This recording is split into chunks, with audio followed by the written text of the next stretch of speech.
It was the kind of night where the snow swallows everything. January 29, 2022. Boston was buried beneath a brutal winter storm, and somewhere in the quiet suburb of Canton, a man lay dying. That man was John O'Keefe, a Boston police officer. He had spent the evening with his girlfriend, Karen Reed. At some point after midnight, he was dropped off outside a colleague's home for a house party. Karen said she watched him walk toward the house, then drove off. Hours later, his body was found face up in the snow, unconscious, hypothermic, bleeding. By morning, John O'Keefe was dead. Karen Reed was arrested.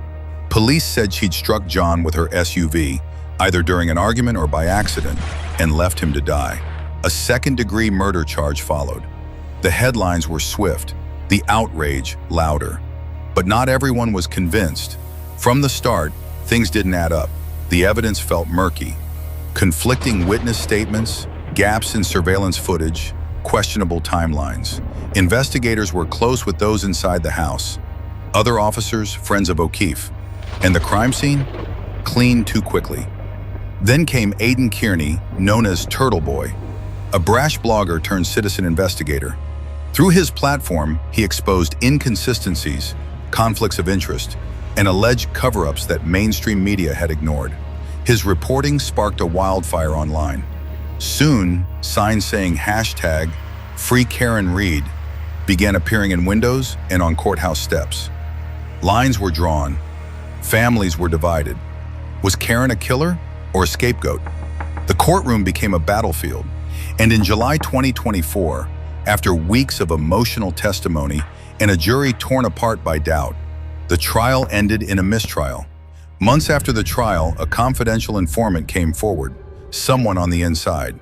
They leaked internal communications, unreleased body cam footage, and GPS logs. It painted a different picture. John O'Keefe had never walked into the house.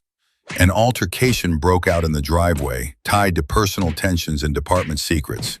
He was struck, not by Karen's SUV, but by human hands, left in the snow by people who wore the badge he once honored. Karen hadn't driven away in anger. She'd driven away in trust, believing the man she loved was among friends. Instead, he was surrounded by silence. The real cause of death was hidden under layers of loyalty, lies, and legal privilege. Eventually, charges against Karen were dropped. Those responsible were quietly indicted.